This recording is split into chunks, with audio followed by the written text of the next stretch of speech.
মধ্যপ্রাচ্যে যুদ্ধের উত্তেজনা ক্রমেই ভয়াবহ রূপ নিচ্ছে। ইরান ইসরায়েল সংঘাতের মধ্যেই নতুন করে সামনে এসেছে যুক্তরাষ্ট্রকে ঘিরে বড় সামরিক উত্তেজনা।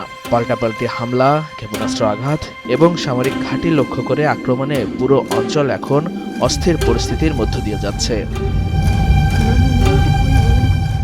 এমন পরিস্থিতিতে ইরানের বিপ্লবী গার্ড বাহিনী ইরান রেভলিউশনারি গার্ড IRGC দাবি করেছে তারা মধ্যপ্রাচ্যের 3টি দেশে থাকা যুক্তরাষ্ট্রের অন্তত 20টি সামরিক লক্ষ্যবস্তুতে হামলা চালিয়েছে।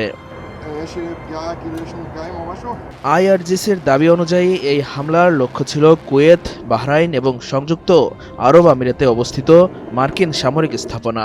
এর মধ্যে রয়েছে সামরিক ঘাঁটি, লজিস্টিক্স সেন্টার এবং বিভিন্ন কৌশলগত স্থাপনা। ইরানের পক্ষ থেকে বলা হয়েছে এসব হামলার ফলে বেশ কয়েকটি স্থাপনায় উল্লেখযোগ্য ক্ষয়ক্ষতি হয়েছে। এমনই সংবাদ প্রচার করেছে সংবাদ মাধ্যম আল জাজিরা। যদিও যুক্তরাষ্ট্র এখনও সব দাবির বিষয়ে আনুষ্ঠানিক বিস্তারিত কিছু জানায়নি। উল্লেখ্য, গত শনিবার ইরানে হামলা চালায় যুক্তরাষ্ট্র ও ইসরায়েল। ইরানের বিভিন্ন সামরিক স্থাপনা লক্ষ্য করে ওই হামলার পরই পরিস্থিতি দ্রুত উত্তপ্ত হয়ে ওঠে।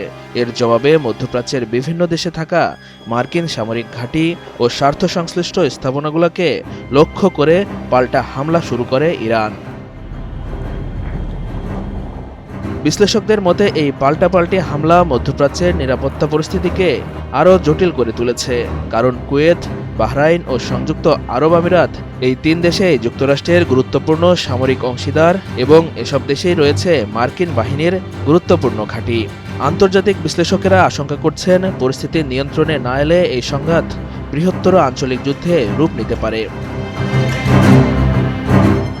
অন্যদিকে বিভিন্ন দেশ সংযম দেখানোর আহ্বান জানিয়েছে এবং দ্রুত কূটনৈতিক সমাধানের উপর জোর দিচ্ছে।